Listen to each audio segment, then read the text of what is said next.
안녕하세요. 돈을 공부하는 남자 수페TV의 수페입니다. 포트폴리오 투자 노하우를 공개드리는 두 번째 시간입니다. 총 5회에 걸쳐서 진행되는데요. 지난주에 심플하지만 강력한 30만원 포트폴리오를 말씀드렸습니다. 오늘은 노후를 위해 꾸준히 모아가면 좋을 적립식 50만원 포트폴리오 알려드립니다. 지난번에 30만원 포트랑 뭐가 다르고 어떤 게 추가됐는지 자세히 한번 설명드리겠습니다. 뭐가 다른지 비교해 보면서 왜 포트가 변경됐는지 알아가시면 투자에 도움 되실 겁니다. 지금 운영 중인 내 포트가 있다면 비교해 보셔도 좋습니다. 그리고 질문은 언제나 환영하니까 아래 댓글로 편하게 문의 주세요. 그러면 시작 전에 이런 영상을 계속 받아보고 싶으시다면 구독과 좋아요 그리고 따뜻한 공유 부탁드립니다. 여러분의 관심이 저를 행복하게 합니다. 감사합니다.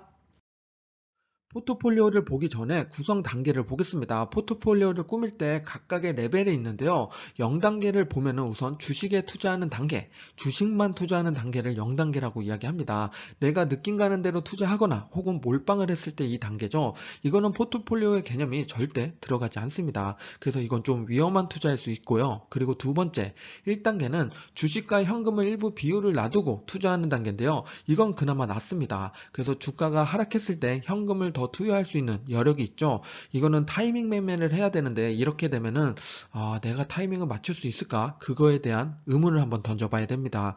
그리고 2단계는 주식과 채권 원자재를 고르게 나누는 건데요. 해지되는 상품에 투자하기 때문에 조금 더 밸런스를 맞춰갈 수 있는 투자입니다. 그런데 우리는 여기서 멈추지 않죠. 우리는 3단계의 포트폴리오를 꾸밀 겁니다. 성장 주식, 배당 주식, 채권과 원자재 고르게 투자하는 단계인 포트폴리오 3단계를 지금부터 보겠습니다.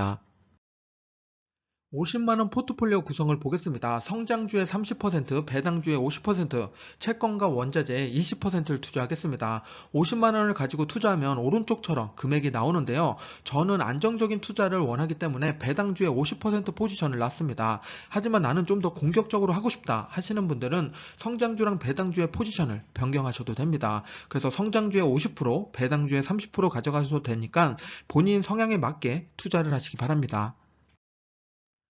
포트폴리오 투자는 딱 세 가지만 지키면 됩니다. 그런데 주변에 유혹이 많아서 생각보다 지키기 어려울 수 있는데요. 함께 꼭 지켜 나가자고요. 첫 번째는 10년 이상 장기 투자 목적으로 투자하시는 게 좋습니다. 우리가 포트폴리오를 꾸면서 투자하는 목적이 복리의 효과를 극대화하기 위해서인데요. 워런 버핏도 복리를 참 좋아하죠. 그러려면 10년 이상 장기로 꼭 투자하시는 게 좋습니다. 그리고 두 번째는 초기 2년 동안은 리밸런싱 없이 꾸준히 모아가시면 됩니다. 우리가 50만원씩 투자하면 1년에 600만원이 모이게 되고 2년이면 1200만원입니다. 1000만원 이상 모이고 나서 리밸런싱을 진행하시면 됩니다. 그래서 세 번째는 리밸런싱에 대한 이야기인데요. 연 2회 리밸런싱을 하고 매달 적립식으로 투자하면 됩니다. 이 세 가지의 조건을 지킨다면 우리는 큰 부자가 될 수 있습니다.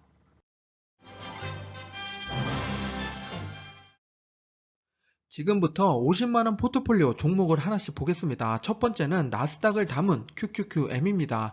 QQQM을 말씀드리면 QQQ보다 위험한 거 아니냐고 묻는 분들이 많은데요. 간단히 비교해 보겠습니다. 투자하는 곳은 둘 다 나스닥 100 지수를 추종합니다. 보수를 보면 QQQM이 오히려 더 저렴하죠. 0.15%입니다. 매력적인데요. 하지만 총 자산 규모의 차이가 상당히 많이 납니다. 1일 거래량을 보더라도 QQQM이 상대적으로 적습니다. 이것 때문에 위험하다고 말씀하는 건데요. 팩트 체크를 해보겠습니다. 우리가 50만원 중에서 이 성장주에 투자하는 게 15만원 정도 되죠. 15만원을 한 주라고 계산해보고 1년 동안 매수하면 총 180만원 매수하게 됩니다.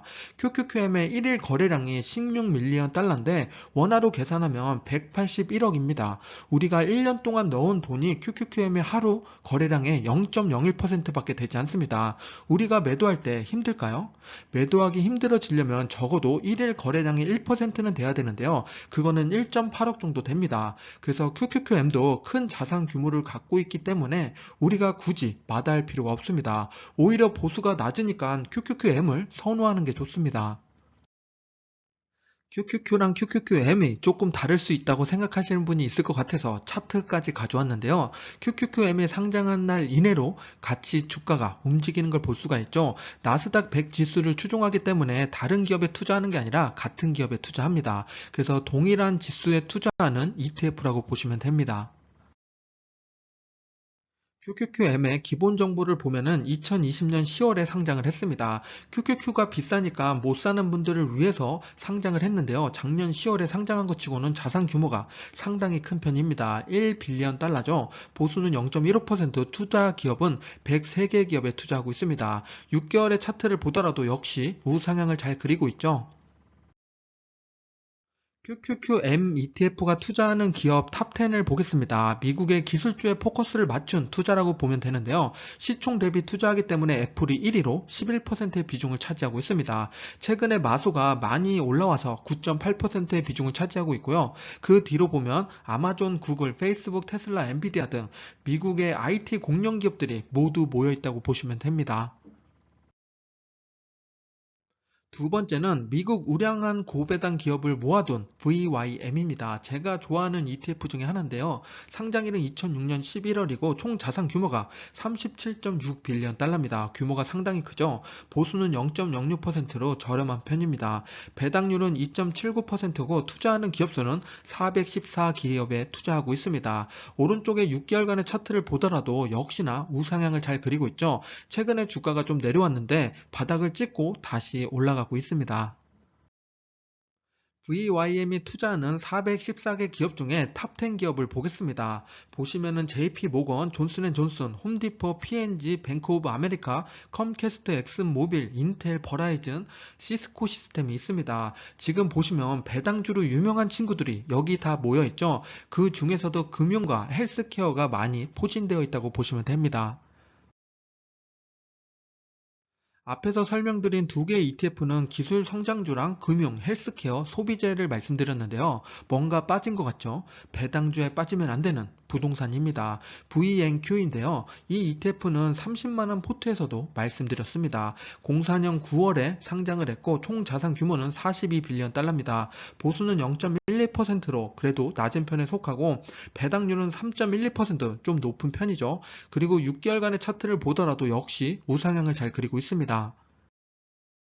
VNQ의 탑10 기업을 보겠습니다. 뱅가드 리치의 11.7%, 아메리칸 타워, 프로로지스, 크라운 캐슬 등 우리가 알만한 건설주가 여기 다 들어있는데요. 인프라 투자로 인해서 건설주에 바람이 불면 수혜받을 기업들이 많이 포진되어 있습니다. 네 번째는 채권인데요. 채권 중에서도 저는 중기 채권을 선택했습니다. 단기, 중기, 장기 채권이 있는데 장기로 갈수록 등락폭이 크다고 생각하시면 됩니다. 그래서 어느 정도 안정적이면서 배당을 주는 중기 채권을 저는 선택했는데 조금 더 안정적으로 투자하고 싶다면 단기 채권을 혹은 나는 등락폭이 좀 더 있으면 좋겠다 싶으면 장기 채권을 선택하셔도 됩니다. 마지막 다섯 번째는 원자재 ETF 중에서 금을 선택해 보겠습니다. 금과 은 중에서는 금을 더 선호하기 때문에 금을 선택했고 금 ETF가 두 개가 있죠. GLD랑 IAU가 있는데 보수로 보면 오른쪽에 있는 IAU가 더 저렴합니다. 그래서 저는 IAU를 선택했는데요. 금 투자 꼭 해야 되나 의문을 표하시는 분들이 있습니다. 우리가 코로나19를 알지 못했고 더 과거로 가면 IT 버블도 몰랐었습니다. 이런 위기에 대응하려면 금과 채권과 같은 안전자산의 비중을 꼭 챙겨둬야 됩니다. 쉽게 말해서 지금 금 한 덩어리로 애플 주식을 10주 살 수 있다면 위기가 도달했을 때 금 한 덩어리로 애플 주식을 20개를 살 수가 있습니다. 그날을 기다리면서 안전자산은 꼭 내 포트에 담아두시기 바랍니다. 30만원 포트에서 50만원으로 넘어올 때 어떤 변화가 있었는지 지금부터 보겠습니다. 30만원 포트를 먼저 말씀드리면 성장에는 우리가 S&P 500 지수를 추종하는 SPLG를 담았습니다. 그리고 배당에는 부동산 ETF인 VNQ를 담았고 채권에는 중기채권이 있었죠.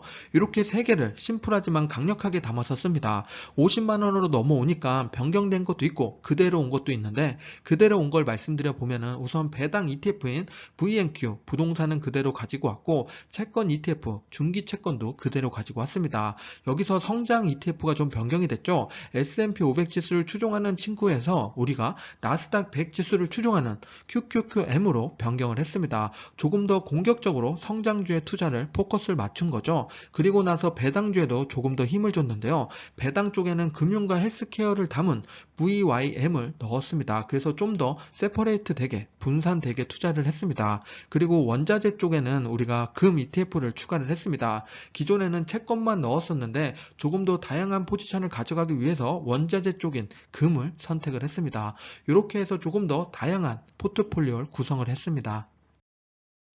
50만원 포트폴리오 총정리하겠습니다. 앞에서 말씀드린 5가지 ETF를 매수하시면 되는데요. 다 한 주씩 매수하는데 중기채권만 2달에 한 번씩 매수하시면 됩니다.